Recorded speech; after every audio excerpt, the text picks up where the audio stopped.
Bismillahirrahmanirrahim. Assalamualaikum warahmatullahi wabarakatuh. Innal hamdalillah nahmaduhu wa nasta'inuhu wa nastaghfiruh wa na'udzu billahi min shururi anfusina wa sayyiati a'malina. Man yahdihillahu fala mudilla lahu wa man yudlil fala hadiya lahu. Asyhadu an la ilaha illallah wahdahu la syarika lahu wa asyhadu anna Muhammadan abduhu wa rasuluh sallallahu alaihi wa ala alihi wa sallam tasliman katsira amma ba'd. Allahumma 'allimna ma yanfa'una wanfa'na bima 'allamtana wa zidna 'ilman wa imanan wa aslih lana sya'nana kullah wa la takilna ila anfusina tarfata 'ain. Hadirin rahimani wa rahimakumullah. Kita lanjutkan pelajaran kita masih membahas rukun iman yang kelima, iman bil yaumil akhir, dan kita masih pada pembahasan tentang padang mahsyar. Dan insyaallah di malam hari ini kita akan membahas tentang bagaimana kondisi manusia ketika dibangkitkan dan dikumpulkan di padang mahsyar nanti. Sebelumnya kita sudah membahas tentang bagaimana proses pembangkitan, bagaimana proses bumi ini dirubah menjadi padang mahsyar, kemudian bagaimana proses dikumpulkannya manusia, dan sekarang bagaimana keadaan manusia itu ketika nanti dia dikumpulkan, berdiri, dibangkitkan dan berkumpul di padang mahsyar. Kita akan membagi pembahasan ini menjadi 3 untuk memudahkan kita memahaminya. Berdasarkan dalil-dalil yang ada, kita akan membagi kondisi manusia ketika nanti dibangkitkan di padang mahsyar menjadi 3. Yang pertama, kondisi orang-orang kafir.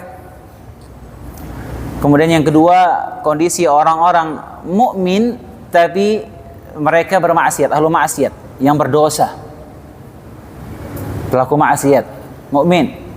Kemudian yang ketiga, kondisi orang-orang yang bertakwa kepada Allah Subhanahu wa taala. Yang pertama, bagaimana kondisi orang-orang kafir ketika nanti dibangkitkan di padang mahsyar? Tentunya berdasarkan dalil yang ada, ayat-ayat Al-Quran dan hadis-hadis, ada banyak ya. Kita coba menyebutkan sebagiannya saja. Yang pertama, ya di antara kondisi orang kafir nanti ketika dibangkitkan di padang mahsyar, yaitu mereka dibangkitkan dalam kondisi mereka berjalan pakai muka mereka. Yang jalan tuh mukanya yang ngesot di tanah, kakinya di atas. Allah SWT berfirman dalam surat Al-Isra ayat 97, "Wa nahsyuruhum yawmal qiyamati ala wujuhihim umyan wa bukman wa summa." Dan kami akan mengumpulkan mereka, bangkitkan nanti, dikumpulkan di padang mahsyar hari kiamat dalam keadaan wajah mereka tersungkur ke tanah dan mereka dalam kondisi buta, bisu dan tuli. Ketika turun firman Allah ini, sahabat bertanya kepada Rasulullah SAW tentang bagaimana begitu keadaannya, seperti apa. Salah seorang sahabat bertanya kepada Nabi SAW, "Ya Rasulullah, kaifa yuhsyarul kafir ala wajhi yawmal qiyamah?" Ya Rasulullah, bagaimana bisa orang kafir nanti dibangkitkan di hari kiamat dengan kondisi wajah mereka di bawah? Kata Nabi SAW, "Qal, alaysa alladhi amsyahu ala rijlihi fid dunya qadiran ala yumsyahu yawmal qiyamati ala wajhihi? Qadiran ala yumsyahu ala wajhihi yawmal qiyamah?"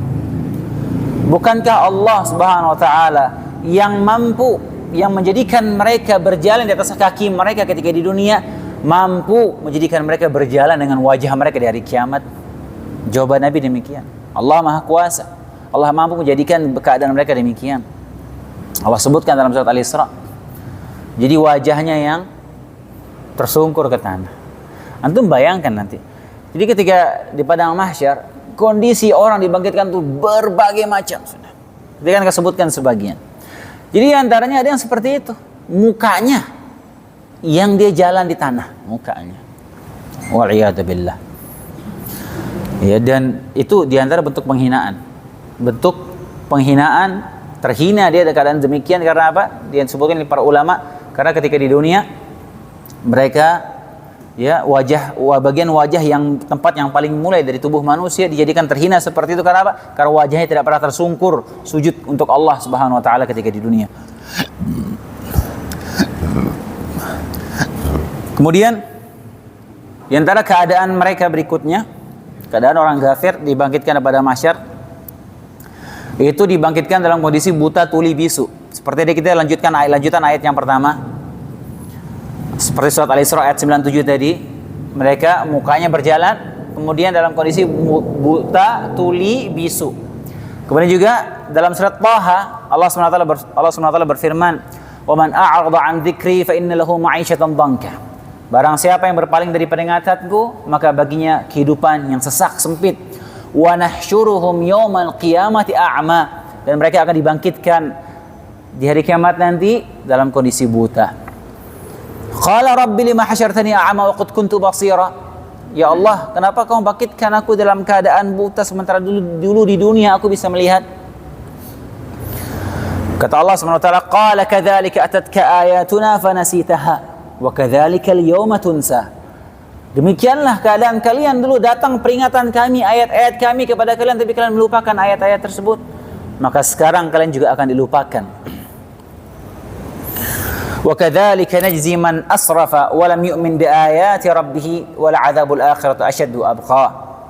Dan demikianlah kami balas orang-orang yang zalim, melampaui batas dan tidak percaya kepada ayat-ayat Tuhannya. Sungguh azab di akhirat itu lebih berat dan lebih kekal. Baik hadirin rahimani rahimakumullah. Ada yang perlu diperhatikan di sini. Kita perlu catat di sini bahwasanya ada kondisi ya. Berdasarkan dalil-dalil yang ada, mereka nanti orang-orang kafir tuh mereka bisa melihat, mereka bisa mendengar, dan mereka bisa berbicara, mereka memanggil, mereka mengucapkan ini dan itu, dalilnya ada. Tapi bagaimana maksudnya demikian? Disebutkan oleh para ulama, dijelaskan bahwasanya di padang mahsyar, di yaumil qiyamah nanti, di akhirat itu ada berbagai macam mauqif, ada berbagai macam keadaan, kondisi. Kita akan berubah, sekarang kondisi demikian, ntar berubah kondisi demikian, berubah kondisi demikian. Karenanya di awal mereka dibangkitkan dalam kondisi seperti itu. Jalan pakai mukanya buta tuli bisu, kemudian nanti dikembalikan lagi penglihatannya oleh Allah Subhanahu wa taala untuk dalam rangka mereka bisa merasakan azab, melihat azab dari Allah Subhanahu wa taala. Di awal dibangkitkan seperti itu. Kemudian nanti mereka dijadikan bisa melihat lagi. Di antara hikmahnya seperti ini, ya nanti kita akan jelaskan juga beberapa kondisi yang lainnya untuk memberikan hukuman kepada manusia. Hukuman atas apa yang mereka kerjakan di dunia. Demikian juga keadaan orang yang beriman nanti ketika dibangkitkan itu adalah bentuk hukuman dari apa yang mereka lakukan di dunia. Nanti kan kita bahas insyaallah taala. Kemudian di antara kondisi orang kafir ketika dibangkitkan yaitu wajah mereka penuh dengan debu.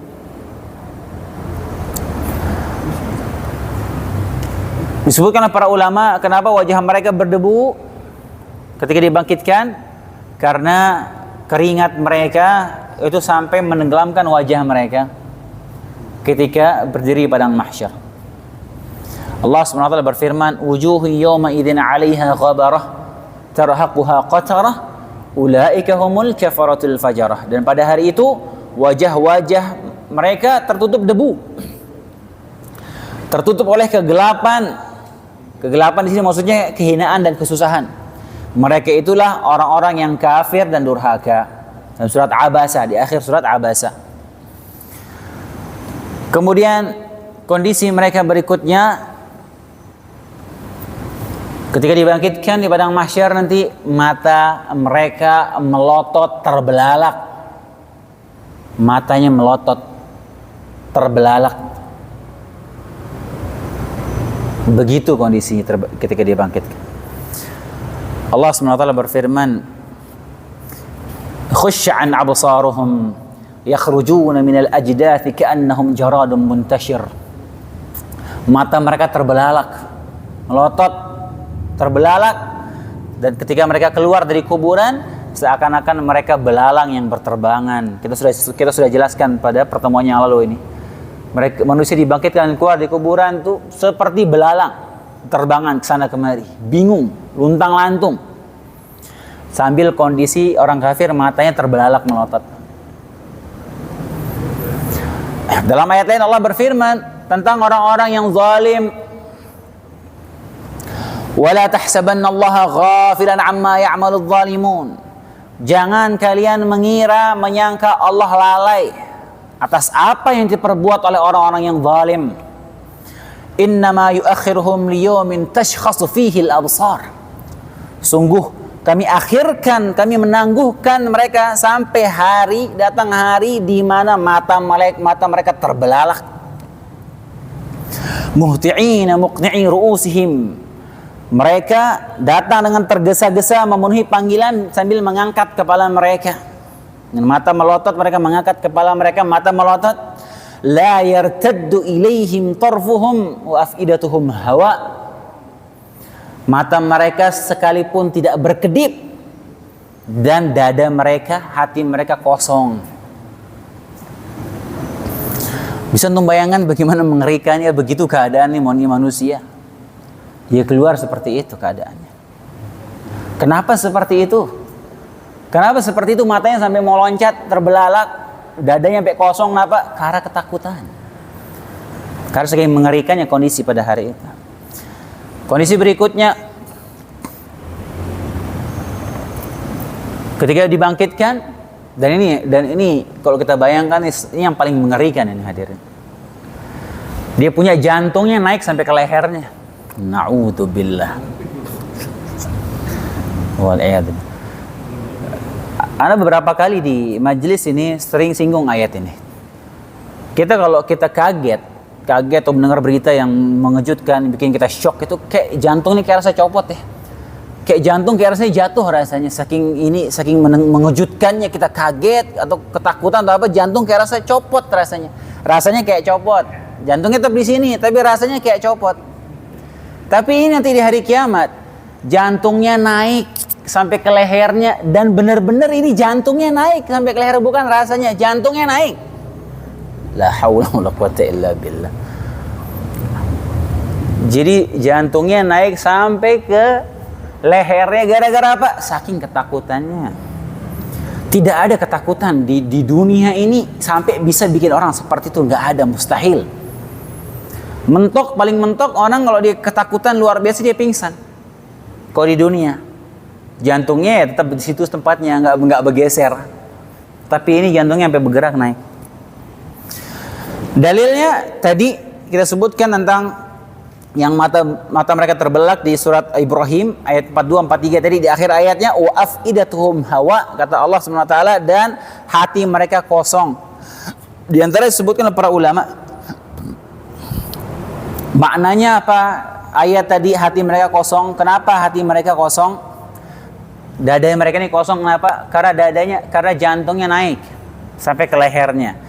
Dalilnya yang lain Allah SWT sebutkan dalam surat Ghafir ayat 18. Wanzirhum yawmal azifati idil qulubu ladal hanajiri kadhimin. Dan berikanlah peringatan kepada mereka akan datangnya hari kiamat, yang ketika itu di hari kiamat nanti jantung mereka naik sampai ke tenggorokan mereka. Kadhimin, kata Allah. Kenapa? Karena menahan takut, karena saking ketakutannya sampai jantungnya naik ke tenggorokannya. Wal'iyadzubillah. Kemudian di antara kondisi mereka ketika dibangkitkan nanti, mata mereka jadi biru, membiru mata mereka, melotot terus biru saking takutnya. Allah SWT sebutkan dalam surat Thaha ayat 102. Yawma yunfakhu fis-sur, dan tatkala ditiupkan sangkakala, wa nahsyurul mujrimina yawma idzin zurqa, dan kami bangkitkan orang-orang mujrim, maksudnya dalam mujrim di sini orang-orang musyrik, dalam kondisi biru, membiru. Di sini ulama berbeda pendapat, apanya yang biru? Apanya yang biru?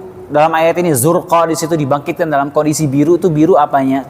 Ada perbedaan pendapat di kalangan para ulama. Pendapat pertama, yang biru adalah mata mereka. Mata mereka yang biru. Ini adalah pendapat Ibnu Jarir At-Tabari dan Al-Baghawi, dua-duanya ahli tafsir. Matanya yang biru, sedangkan tubuhnya yang lain berwarna hitam. Ulama berpendapat demikian karena mengkompromikan ayat ini dengan ayat dalam surat Ali Imran. Allah SWT berfirman, "Yauma tabyaddu wujuh wa taswaddu wujuh." Hari di mana pada waktu itu ada muka-muka yang putih berseri dan ada pula muka yang hitam muram. فَأَمَّا الَّذِينَ اسْوَدَّتْ وُجُوهُهُمْ أَكَفَرْتُمْ بَعْدَ إِيمَانِكُمْ فَذُوقُوا الْعَذَابَ بِمَا كُنْتُمْ تَكْفُرُونَ. Adapun orang-orang yang hitam mukanya, kata Allah SWT, adapun orang-orang yang hitam mukanya pada hari itu dikatakan kepada mereka, kenapa kalian kafir setelah kamu beriman? Maka rasakanlah azab atas sebab kekafiranmu tersebut. Dari sini ulama mengkompromikan ayat ini dengan ayat tadi. Ayat ini sebutkan bahwasanya muka mereka hitam.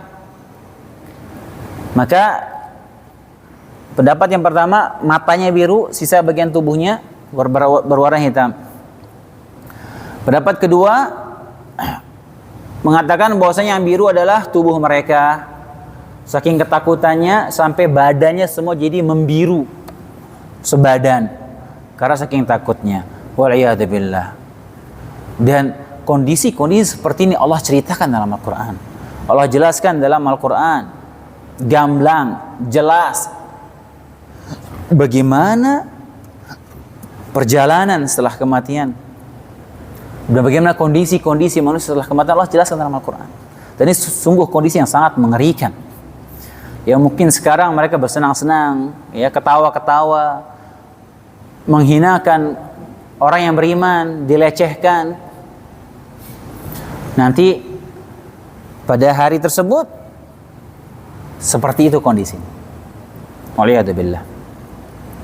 Baik, kemudian dan ada beberapa kondisi yang lainnya, kita cukupkan sampai di situ. Sekarang kita masuk ke bagian yang kedua, bagaimana kondisi orang yang mukmin, muslim, tapi dia bermaksiat, ahlu maksiat, pendosa. Ada beberapa kondisi mereka akan dibangkitkan nanti di padang mahsyar. Mukmin statusnya muslim. Yang pertama, di antara kondisi kita hanya sebutkan sebagian ya. Di antaranya orang yang sombong. Orang yang sombong ketika di dunia menyombongkan diri, menganggap rendah orang lain, menyepelekan orang lain, merasa tinggi dengan kekayaan, merasa tinggi dengan jabatan, sombong intinya. Nanti pada hari kiamat dia akan dibangkitkan kecil seperti semut dalam keadaan terhina, hampir diinjak-injak oleh manusia. Nabi SAW bersabda, hadis sahih diriwayatkan oleh Imam Bukhari dalam kitab Adabul Mufrad. Jadi Imam Bukhari ada punya beberapa buku. Biasanya ulama ya ketika menyebutkan hadis-hadis yang dikeluarkan oleh Imam Bukhari, biasanya dikeluarkan oleh Imam Bukhari dalam sahihnya, artinya diriwayatkan Imam Bukhari dalam Sahih Bukhari. Imam Bukhari juga punya kitab kumpulan hadis namanya Adabul Mufrad.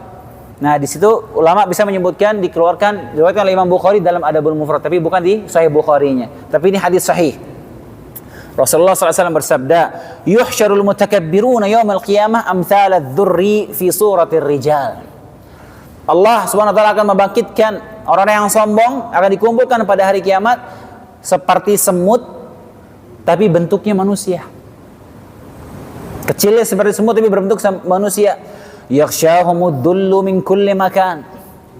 Dia diselimuti, diliputi oleh kehinaan dari segala penjuru. Terhina dia, hampir diinjak-injak oleh manusia. Kenapa dijadikan seperti itu? Kenapa seperti itu keadaan mereka dibangkitkan? Al-jaza'u min jinsil amal. Balasan sesuai dengan perbuatan. Ketika di dunia mereka menyombongkan diri, merasa tinggi, merasa besar dengan apa yang mereka miliki di dunia. Nanti dia akan dijadikan sangat kecil dan terhina di hari kiamat. Wal'iyadzubillah.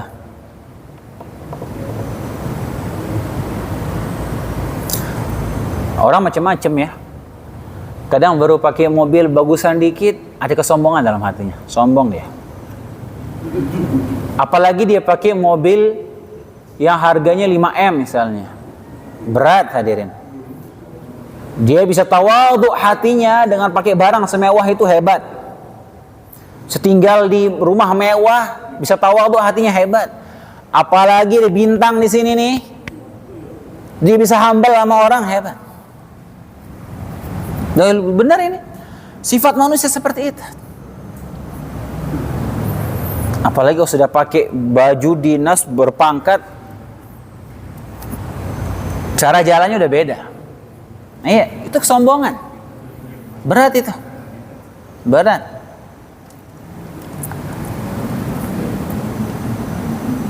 Pernah ada jenderal, seorang jenderal ikut pengajian. Tumben ikut duduk di pengajian di masjid. Pakai baju biasa. Pas biasa orang nulis pertanyaan kan dari belakang ngoper nih, kasih yang di depan, ntar depan ngoper lagi, nyolek yang di depan, ambil pertanyaan, oper ke depan sampai ke meja ustadznya, bisa gitu kan? Pas jenderal dicolek sama orang, suruh nganterin kertas, nggak terima dia. Dia bisa merintah orang tuh, tiba-tiba dia mau disuruh-suruh sama orang, begitu dia siapa? Coba untuk bayangkan. Sampai seperti itu. La haula wala quwwata illa billah. Berat ya, berat. Ya naudzubillah. Kayak kita berlindung kepada dari Allah, berlindung kepada Allah SWT dari sifat kesombongan. Ya, karena tidak masuk surga orang yang ada kesombongan dalam hatinya walaupun sebesar biji zarrah. La yadkhulul jannata man kana fi qalbihi mithqala dzarratin min kibr. Tidak akan masuk surga orang yang ada dalam hatinya sebesar biji sawi dari kesombongan. Kemudian muslim ahlu maksiat yang berikutnya, keadaan mereka dibangkitkan, ada kondisi tertentu mereka dibangkitkan, yaitu orang yang berpoligami tapi tidak adil sama istri-istrinya. Insya Allah di masjid ini nggak ada.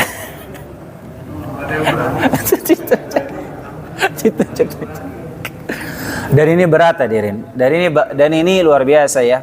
Banyak orang yang lagi hype nih, lagi booming masalah ta'addud, semangat luar biasa, pengen kawin lagi, pengen kawin aja isi otaknya, tapi membekali diri dengan ilmu dan ketakwaan tidak. Asal kawin aja dia nggak peduli dia zolimi itu perempuan, entah istri pertama yang dizolimi atau istri kedua yang dizolimi. Dan ini banyak terjadi di tengah-tengah manusia. Cuman modal nekat sama modal nafsu main kawin aja. Keadaan ekonomi lagi nggak stabil, gaji cukup ya syukur-syukur bisa nafkahi anak istri, pengen kawin lagi. Bahkan ada yang nanya sama Ustadz, Ana pengen nikah lagi Ustadz, bagaimana solusinya Ustadz? Ana pengen menikah yang kedua, tapi sampai saat ini Ana masih dinafkahi sama istri Ana Ustadz. Luar biasa ini orang, luar biasa ini orang. Subhanallah. Dan ini banyak kejadian, banyak yang nanya ke saya, Ustaz, ada masalah di rumah tangganya, ngirim surat, ngirim pesan ke ana, bagaimana Ustaz solusi begini, ana istri kedua, ana nikahi secara siri, tapi ini suami ana nggak adil sama ana, begini, dizolimi ini istri. Kenapa dia begitu? Alasannya dia lebih condong ke istri pertama karena belum bisa bagi waktu. Kalau nggak bisa bagi waktu, ngapain poligami? Kalau antum nggak bisa bagi waktu saja, ngapain nikah? Dan ini berat masalahnya, hadirin, bukan masalah sepele.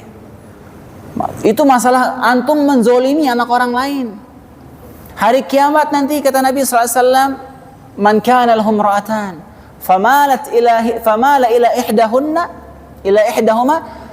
ya'ti yaumil qiyamah wa shiqquhu ma'il. Barang siapa yang punya dua istri, kemudian dicondong ke salah satunya, nggak adil, nanti hari kiamat dibangkitkan miring badannya. Dia punya miring badannya begini, itu bayangkan. Na'udzubillah. Nabi SAW, Rasulullah SAW, menjelang beliau wafat, beliau sakit keras. Nabi SAW menjelang beliau diwafatkan oleh Allah SWT, Nabi SAW sakit keras sekali sakitnya beliau itu. Dan beliau di malam itu, dalam satu malam lagi dirawat di rumah Aisyah. Dalam kondisi sakit luar biasa, mau ngomong aja susah. Nabi bertanya, Aina ana ghadan, Aina ana ghadan. Besok saya jatah saya di mana? Besok saya di rumah istri yang mana? Nanya Nabi SAW, lagi sakit keras mau meninggal. Besok saya di rumah istri yang mana? Karena Nabi takut tidak adil. Ke orang zaman sekarang enggak. Istri satu transferin 10 juta, yang satunya 2 juta. Haram, seperti ini enggak boleh. Istri satu dibeliin hadiah, istri satu enggak. Istri yang satu diajak jalan-jalan, yang satu enggak diajak jalan-jalan. Nginep di rumah istri muda 5 hari, rumah istri tua 2 hari doang. Nggak boleh, hati-hati. Jangan sampai seperti ini. Ya, punya sohib, ya masya Allah, waduh kok soleh, setiap hari ke masjid, ya, masya Allah menjalankan sunnah, masya Allah, dahinya hitam, rajin tahajud, istrinya 2. Nanti ketemu di padang mahsyar miring bahunya, kan malu.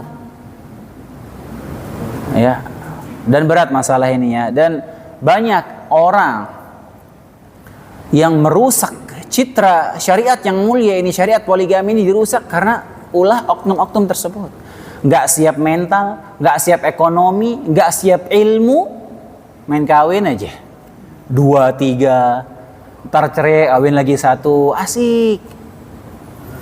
Berat urusannya, hati-hati. Makanya Allah SWT berfirman, fa in khiftum alla ta'dilu fawahidatan. Kalau kalian takut, khawatir nggak bisa adil, 1 cukup. Jangan maksa mau 2. Jadi nanti itu dihukum oleh Allah SWT, dia miring. Harus adil ya, harus adil ketika berpoligami itu, nggak boleh berat sebelah. Kecuali masalah cinta ya. Kalau masalah cinta nggak bisa itu urusan hati. Kalau misalnya dia punya istri 2, dia lebih cinta sama salah satunya, tidak masalah. Nabi SAW paling cinta sama Aisyah radhiyallahu taala anha. Nabi sebutkan. Kalau masalah hati, dia lebih cinta sama Aisyah. Kalau kita lebih cinta sama istri yang satu, itu wajar, manusiawi. Tapi tetap harus berlaku adil. Waktu nginapnya harus sama, nafkahnya diusahain sama, usahain disesuaikan lah ya. Misalnya ini udah anaknya yang banyak, anaknya istri pertama banyak, yang ini belum punya anak misalnya, sesuaikan. Tapi kalau ngasih hadiah, nginep terutama, bermalam ini yang paling inti ini harus. Taib. Kemudian yang berikutnya, orang yang suka meminta-minta, padahal dia tidak perlu atau tidak darurat. Orang yang suka minta-minta, nanti ketika di padang mahsyar dibangkitkan, kondisi mukanya itu nggak ada dagingnya, nggak ada daging di mukanya. Nabi SAW bersabda, la tazalul mas'alatu bi ahadikum hatta yalqa Allah wa laysa fi wajhihi muz'atu lahmin. Tidaklah seorang terus-menerus meminta hingga kelak pada hari kiamat dia menjumpai Allah SWT, sementara di wajahnya tidak ada daging sama sekali di mukanya. Dalam hadis lain Nabi SAW bersabda, al-mas'alatu kaddun yakuddu biha ar-rajulu wajahu illa an yas'ala ar-rajula sultanan aw fi amrin la budda minhu. Meminta-minta adalah seperti orang yang mencakar-cakar wajahnya sendiri, kecuali jika dia meminta kepada penguasa, meminta haknya kepada penguasa, atau kepada perkara yang benar-benar dia butuh, darurat dia butuh, nggak apa-apa dia minta. Tapi kalau nggak butuh, cuman ya emang sukanya biasanya minta sama orang, ini tidak boleh dalam Islam. Ya, ketika ada ancaman seperti ini menandakan bahwasanya hal tersebut haram dan dosa besar. Kenapa tidak adil kepada istri ketika berpoligami itu mendapatkan ancaman seperti itu? Karena itu dosa besar. Ketika sudah datang ancaman, hukuman tertentu Allah sebutkan atau Nabi SAW sebutkan, itu menandakan itu dosa besar. Termasuk juga minta-minta, nggak boleh. Ya, ketika Nabi SAW memperingatkan sahabatnya terkait masalah minta-minta agar seorang mukmin itu punya izzah, punya kemuliaan, tidak minta-minta sama orang. Dia punya menjaga wibawanya, menjaga kehormatannya, tidak minta-minta sama orang. Ketika Nabi SAW menekankan itu kepada para sahabatnya supaya tidak minta-minta, disebutkan para salaf dulu, para sahabat, saking mereka menghindari yang namanya minta-minta kalau nggak perlu, sampai ketika mereka lagi di atas kudanya, di atas untanya, kemudian nggak sengaja dia punya cambuknya, pecutnya itu jatuh ke tanah. Ada temannya di bawah, misalnya lagi ngobrol, lagi ngumpul, mereka nggak mau minta, ya fulan tolong ambilin, nggak mau, tolong ambilin tuh pecut saya, cambuk saya, nggak mau. Mereka turun dari kudanya, turun untuk mengambil sendiri. Sampai seperti itu mereka menjaga izzahnya. Seperti itu, untuk menghindari meminta kepada orang. Makanya orang kalau dia menghindari seperti ini, dia nggak mau minta-minta sama orang, dia mau berusaha sendiri. Ini orang punya izzah, mulia dia di mata manusia, nggak terhina. Bagi orang kalau dia banyak minta-minta, dia menghinakan diri di hadapan manusia. Makanya nanti di hari kiamat, ya seperti itu kondisi dibangkitkan, nggak ada daging di mukanya. Kenapa? Karena ketika di dunia dia tidak punya malu minta-minta sama orang. Ya, padahal tidak ada kebutuhan yang mendesak. Sudah ada kecukupan, minta karena apa? Karena kebiasaan. Dia biasa. Kadang ada orang masih fit, masih prima, masih muda, laki, dia bisa kerjain bermacam-macam kerjaan, tapi dia lebih asik minta-minta. Maka jangan dikasih orang seperti ini. Berbeda kalau kondisi dia buta, dia cacat, dia minta, ini masuk akal. Kita kasih, dia nggak bisa mencari nafkah karena keterbatasan, mungkin sudah sepuh. Kadang masih muda, masih prima, fit badannya, dia bisa kerjain berbagai macam kerjaan, tapi asik dia minta. Disebutkan di Saudi dulu, Syekh dulu dosen kami menceritakan, ada ibu-ibu, nenek-nenek lah di Saudi ini, doanya dia ngemis, duduk ngemis minta-minta. Dan orang Saudi itu luar biasa ya, orang Saudi itu orangnya karam, orangnya sangat ringan tangan. Orang Saudi terkenal kalau sedekah itu berani, kalau sedekah luar biasa di sana itu. Sampai ada nenek-nenek, setiap hari kerjaannya dia nongkrong ngemis. Nenek-nenek ini. Sampai pada suatu hari ditemukan ini nenek qadarullah meninggal dunia di rumahnya. Dia hidup ya sebatang kara sepertinya. Ya, atau mungkin ada keluarga tapi jauh. Meninggal nenek ini. Akhirnya setelah diperiksa rumahnya ditemukan ada uang 12 juta real di dalam rumahnya. Antum kalikan saja itu berapa rupiah itu? Puluhan miliar itu. Dari hasil ngemis. Dari hasil ngemis. Subhanallah. Baik, kemudian yang berikutnya, orang yang kaya tapi pelit. Orang kaya memiliki banyak harta tapi dia pelit. Nabi SAW bersabda, al-aktsaruna humul asfaluna yaumil qiyamah. Orang yang banyak hartanya nanti paling rendah kedudukannya di hari kiamat. Illa man qala bil mali hakadha wa hakadha wa kasabahu min tayyib. Kecuali, kata Nabi SAW, kecuali orang yang bersedekah dan yang memperoleh hartanya dari harta yang dari dengan cara yang baik. Orang yang paling banyak hartanya nanti paling rendah kedudukannya pada hari kiamat nanti, dibangkitkan dalam kondisi rendah, kecuali yang dia banyak bersedekah. Hati-hati, kadang ada orang subhanallah hobinya bukan ternak kambing lagi, bukan ternak sapi, tapi ternak uang, ternak mobil. Ada orang yang suka ternak mobil, mobilnya macam-macam, mewah-mewah, barang-barang yang sungguhnya hakikatnya dia tidak butuh barang itu, tapi dia koleksi, dia kumpulkan. Barang mewah, mobil mewah, yang pajaknya saja mungkin sampai ratusan juta bayar pajaknya doang. Tapi giliran sedekah 2.000, 5.000 dia sedekah. Hati-hati seperti ini. Dia akan diminta pertanggungjawaban oleh Allah Subhanahu wa taala.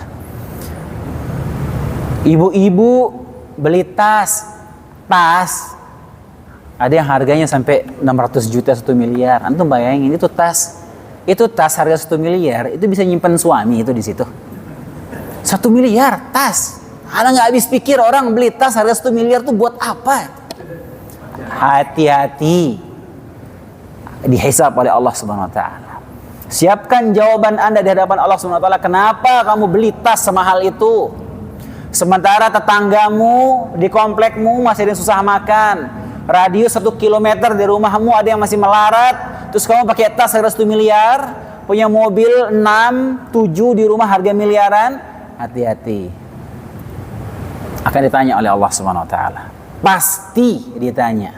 Di antara yang pasti akan diaudit oleh Allah Subhanahu wa taala, harta dari mana dapatnya dan kemana harta itu dikeluarkan. Itu yang pasti akan diaudit oleh Allah Subhanahu wa taala.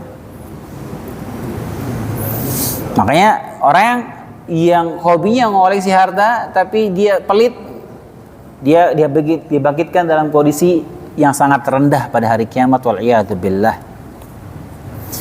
Kemudian yang berikutnya, pedagang yang tidak jujur, pedagang, pebisnis yang tidak jujur. Nabi SAW pernah mendatangi para pedagang dan beliau SAW bersabda, "Ya ma'syarat tujjar, fastajabu lahu wa rafa'u ilaihi absarahum." Wahai para pedagang, maka semua pedagang yang mendengar itu ya memenuhi panggilan Nabi SAW, mereka mendekat dan memandang ke arah Nabi SAW. Kemudian Nabi SAW berkata, "Inna tujjar yub'atsuna yawmal qiyamah fujjaran illa man ittaqa wa barra wa sadaqa." Sesungguhnya para pedagang, para pebisnis akan dibangkitkan pada hari kiamat sebagai orang-orang fujjar, orang-orang pendosa. Dibagikan sama orang-orang pendosa dengan satu sebagai orang pendosa, kecuali yang bertakwa kepada Allah Subhanahu wa taala dan berbuat baik dan berkata jujur. Maka dalam hadis lain Nabi SAW bersabda, "At-tujjar humul fujjar." Para pedagang apa bisnis, mereka adalah ahli maksiat. Sahabat bertanya, "Oh ya Rasulullah, alaysa halallahu al-bai'?" Bukankah Allah sudah menghalalkan jual beli? Kata Nabi SAW, "Na'am, walakinnahum yatahaddatsuna fayakdzibun wa yahlifuna fayathamun." Akan tapi mereka ngomong, para pedagang pebisnis berbicara tapi banyak dustanya, dan mereka bersumpah tapi sumpahnya sumpah palsu. Ketika berdagang, "Oh ini barang bagus, barang asli," tapi dusta. "Oh ini barang demikian, oh ini kualitas ini," tapi dia kadzdzab, dusta dia. Ada yang sumpah ini demi Allah ini barang begitu tapi sumpah palsu. Ini berat hukumnya di hari kiamat yang seperti ini. Berat. Dan begitu keadaan kondisi kebanyakan orang pedagang seperti itu. Mereka diuji, ujian mereka ya ujian seperti itu di hari kiamat nanti. Na'udzubillah. Sudah Isya ya? Udah Isya? Sebutkan dalam hadis lain Nabi SAW bersabda, "Thalathatun la yukallimuhumullahu yawmal qiyamah wa la yanzur ilaihim wa la yuzakkihim wa lahum adzabun alim." Ada 3 golongan yang Allah tidak akan mengajak mereka bicara pada hari kiamat, tidak dilihat oleh Allah Subhanahu wa taala, tidak disucikan dan disiapkan bagi mereka azab yang pedih. Di antaranya apa? Al-munaffiqu sil'atahu bihalifil kadhibi. Orang yang melepaskan barang dagangannya dengan sumpah palsu. Berat hukumannya. Dan itu kebiasaan orang-orang yang jualan bisnis, ada manipulasi sedikit, ada manipulasi data, ada dusta. Ini berat hukumannya dari kiamat. Hati-hati. Taib hadirin rahimani rahimakumullah. Insyaallah kita lanjutkan pada pertemuan berikutnya. Kurang lebihnya saya mohon maaf. Kita tutup dengan doa kafaratul majelis. Subhanakallahumma bihamdik, asyhadu an la ilaha illa anta astaghfiruka wa atubu ilaik. Assalamualaikum warahmatullahi wabarakatuh.